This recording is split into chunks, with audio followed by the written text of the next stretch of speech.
لگتا یہ ہے کہ قاضی فائز عیسیٰ صاحب کی حسرتوں کا چمن اجڑ گیا ہے۔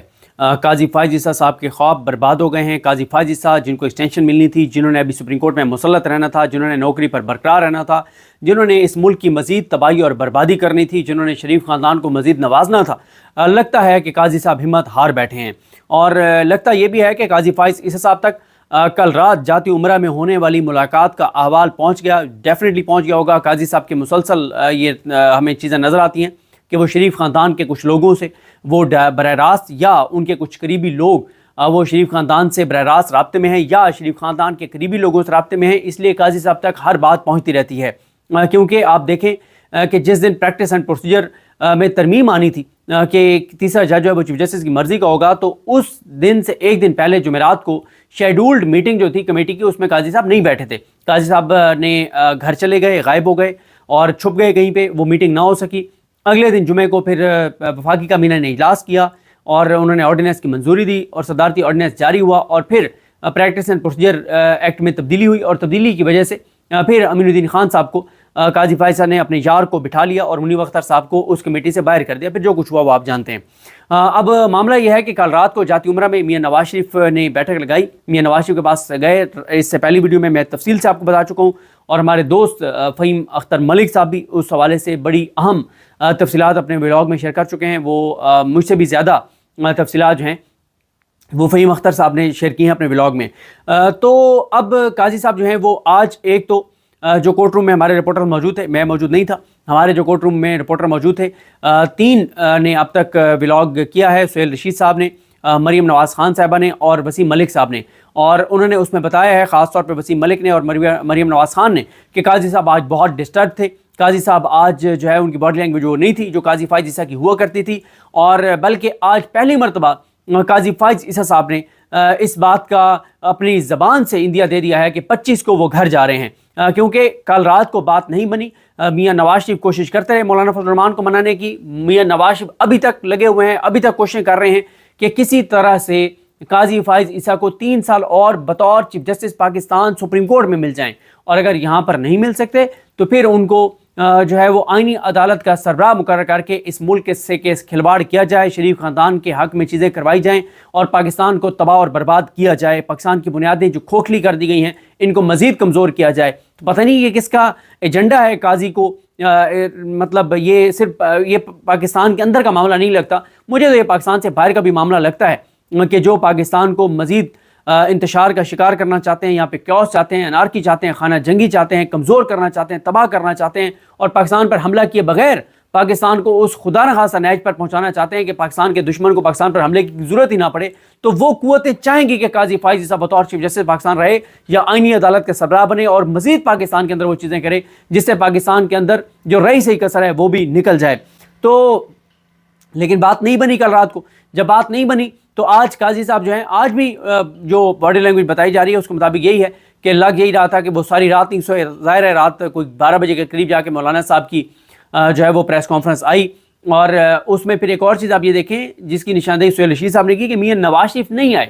اس پریس کانفرنس میں، اور اس پریس کانفرنس میں باقی اب ہمارے جو دوست ہیں ارسلان بلوچ اور احمد بوبک، انہوں نے شمس خٹک وغیرہ نے وہ تصویر ٹویٹ کیا جو میں نے لاسٹ ویڈیو میں کہی تھی، جس میں نے کہا تھا ان کی شکلیں دکھائیں، اعظم علی تارڑ کی اور ان ساروں کی شکلیں کیسی بنی ہوئی تھیں، ان کی شکلیں بتا رہی ہیں کہ اندر کیا ہوا ہے۔ ابھی تک بات نہیں بنی اس لمحے تک، اس لیے قاضی صاحب آج بہت پریشان تھے۔ 12 بجے تک وہ مولانا صاحب کی پریس کانفرنس سننے کے لیے جاگے ہوں گے۔ اس کے بعد پھر جب ان کو بتایا گیا ہوگا کہ سوری رات قاضی صاحب کو ایسے بتایا گیا ہوگا جیسے آپ فلموں اور ڈراموں میں دیکھتے ہیں نا کہ کوئی آپریٹ ہو رہا ہوتا ہے تو آئی سی یو کے باہر، آپریشن تھیٹر کے باہر جو ہے وہ بیٹھے ہوتے ہیں لواحقین، اور ڈاکٹر اندر سے آتا ہے، اور وہ سب سے دکھی سین ہوتا ہے اس ڈرامے یا فلم کا، جب ڈاکٹر یا لیڈ ڈاکٹر اندر سے آتے ہیں اور آ کے اور لواحقین کو صرف ایک لفظ کہتے ہیں سوری، اور ساتھ ہی پھر رونا دھونا شروع ہو جاتا ہے۔ ڈراموں کی بات کر رہا ہوں، ویسے ظاہر ہے اللہ تعالیٰ سب کو اپنی ایمان میں رکھے۔ سیریس اگر آپ بات کریں تو اس میں بھی یہی ہوتا ہے، ایک تکلیف دہ صورتحال ہوتی ہے فیملی ممبرس کے لیے جب ان کو پتہ چلتا ہے کہ ان کا جو اپنا تھا وہ اس دنیا میں نہیں رہا۔ تو قاضی صاحب کو بھی بہت لگتا ہے دکھ اور تکلیف پہنچا جب ان کو بتایا گیا کہ آپ کی ایکسٹینشن کا جو خواب تھا وہ زندہ نہیں رہا۔ اور لفظ سوری جو کہا گیا ہوگا رات، تو قاضی صاحب کو اس کے بعد پھر کہاں 4-6 گھنٹے نیند آئی ہوگی۔ اور آج ایک اور جو چیز بتائی گئی ہے وہ یہ ہے کہ آج شاید یہ بات متی اللہ جان صاحب شیئر کر رہے تھے کہ آج بہت سے کیسز میں وکلا اور سائلین نہیں آئے، یعنی سب کہہ رہے ہیں کہ بس یار اللہ کرے کہ یہ دن کٹ جائیں پاکستان کے لیے اور پاکستانیوں کے لیے، بڑے ابھی بھی بھاری دن ہیں اگلے 5-6 دن، گو کہ قاضی فائز صاحب کے جو ورکنگ ڈیز رہ گئے ہیں وہ ٹوٹل 5 رہ گئے ہیں، ایک کل جمعے کا دن اور آگے پھر سوموار سے جمعرات، اور پھر 25 اکتوبر جمعہ 10:30 بجے فل کورٹ ریفرنس ہے، اس سے پہلے 9:30 سے 10:30 بجے تک قاضی صاحب کیسے سنیں گے، لیکن بس وہ تو پھر اب تو گھنٹوں کی گیم شروع ہو جائے گی، اب تو تھوڑی 1-2 دن بعد ہم آپ کو بتانے لگ جائیں گے 96 گھنٹے رہ گئے ہیں، اتنے گھنٹے رہ گئے ہیں، اب تو گھنٹوں کی بات رہ گئی ہے۔ تو قاضی صاحب کی جی حسرتوں کا چمن اجڑ گیا ہے اور سب کچھ برباد ہو گیا۔ آج کی جو درخواست قاضی صاحب کے سامنے تھی یہ 6 وکلا کی درخواست تھی اور یہ بڑی اہم درخواست تھی، لیکن وہ درخواست انہوں نے واپس لے لیا۔ یہ وکلا کون سے تھے؟ یہ تھے جناب عابد زبیری صاحب، شفقت محمود چوہان صاحب اور شہاب سرکی، چودھری اشتیاق احمد خان، طاہر فراز عباسی اور منیر احمد کاکڑ، یہ پاکستان بار کونسل کے 6 ممبرز ہیں اور ان کی یہ درخواست تھی جو مجوزہ آئینی ترامیم ہے ان کو انہوں نے چیلنج کیا تھا اور انہوں نے کہا تھا اس کو روکیں۔ انہوں نے اپنی درخواست میں بتایا تھا کہ یہ کیسے پاکستان کے اوپر براہ راست حملہ ہے، پاکستان کی عدلیہ کے اوپر براہ راست حملہ ہے، پاکستان کی عدلیہ کی آزادی کے اوپر یہ آئینی ترامیم حملہ ہے، اور انہوں نے کہا کہ یہ تو کسی ڈکٹیٹر نے بھی آج تک نہیں کیا جو قاضی کے ساتھ مل کے اور یہ حکومت کر رہی ہے، شریف خاندان کر رہا ہے، اور اس میں سارا کچھ کہا گیا تھا۔ پھر اس کے اوپر قاضی فائز صاحب نے رجسٹرار کے ذریعے اعتراضات لگوا دیے تھے، ان اعتراضات کے اوپر انٹر کورٹ اپیل نہیں چیمبر اپیل کی تھی انہوں نے عابد زبیری صاحب نے 2:30-3 بجے، جو میری عابد زبیری صاحب سے بات ہوئی تھی 2:30-3 بجے یہ چیمبر اپیل دائر ہوئی اور 6 بجے تک قاضی صاحب نے اس کو 3 رکنی بینچ کے سامنے لگا دیا، اپنے سامنے، یعنی قاضی فائز عیسیٰ، نعیم اختر افغان اور شاہد بلال حسن صاحب۔ اور یہ قاضی فائز عیسیٰ صاحب جو ہیں، جو نعیم اختر افغان کو اپنے ساتھ جو بٹھائے ہوئے انہوں نے اہم کیسز میں، یہ 14واں کیس تھا۔ قاضی فائز عیسیٰ نے اپنے ٹینیور میں اگر 26 سے 30 اہم ترین کیس سنے ہیں تو ان میں سے 14واں کیس یہ تھا جس میں انہوں نے نعیم اختر افغان کو بٹھایا، جو مارچ میں آئے تھے مظاہر اکبر نقوی صاحب کے ریزائن کرنے کے بعد جو سیٹ خالی ہوئی اس پہ قاضی فائز عیسیٰ ان کو لائے تھے، نعیم اختر افغان کو، اور ان کو لا کے اور پھر آپ کے سامنے ہی ہیں کہ نعیم اختر افغان صاحب نے جو قاضی صاحب کے لیے سروسز دی وہ کوئی ڈھکی چھپی نہیں ہیں، اور قاضی فائز عیسیٰ کے لیے، افتخار محمد چودھری کے لیے اور جو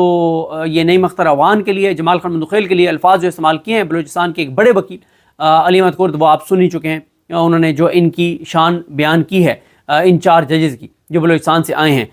تو قاضی صاحب نے اپنے سامنے لگا لی، حالانکہ یہ چیمبر اپیل تھی، یہ کسی اور جج کے پاس جانی چاہیے تھی، ڈائریکٹ لگا لی۔ پھر اگر ڈائریکٹ آپ نے کیس لگانا تھا، آپ نے مین کیس بھی لگا لیا، تو مین کیس تو ان 3 کے سامنے لگ ہی نہیں سکتا تھا، وہ تو کمیٹی میں جانا تھا اور 5 رکنی بینچ کے سامنے لگنا تھا کیونکہ 184(3) کا معاملہ تھا، لیکن 3 رکنی بینچ کے سامنے لگا لیا۔ آج ان کو اچھی حکمت ملی تھی ان کی عابد زبیری صاحب کی، انہوں نے حامد خان صاحب کو وکیل کیا اور حامد خان صاحب نے کہا کہ ہم یہ پٹیشن بھی ڈرا کرنا چاہتے ہیں۔ قاضی صاحب نے کہا وہ مین بھی تو لگا ہوا ہے، انہوں نے کہا وہ بھی ڈرا کر رہے ہیں، اور قاضی صاحب اب کوئی اور ریمارکس نہیں دے سکے، گدڑ بھپکیاں نہیں دے سکے۔ یہ قاضی صاحب نے کیس اپنے سامنے اس لیے لگایا تھا، قاضی صاحب کو یہ ڈر تھا کہ کہیں کوئی ہائی کورٹ جو ہے وہ جو یہ مجوزہ آئینی ترامیم ہے اس پہ کوئی سٹے نہ کر دے، روک نہ دے، تو قاضی صاحب نے اس لیے لگا دیا تھا کیونکہ ڈر تھا کہ 15 تاریخ کو وہاں پہ پشاور کورٹ میں ایک بینچ بن گیا تھا، گو کہ وہاں سے نہیں ہوا، سندھ ہائی کورٹ سے بھی چیزیں آپ کے سامنے ہی ہیں جو ہوئی ہیں، تو اس وقت تک قاضی صاحب نے اپنی طرف سے ہر چیز اپنے ہاتھ میں رکھی، یعنی آپ دیکھیں کہ ہائی کورٹس کے اوپر ایک تلوار لٹکانے کے لیے کہ وہ کوئی فیصلہ نہ دے دیں، انہوں نے ایک کیس بھی لگا دیا تھا کہ اگر وہاں سے کوئی ہائی کورٹ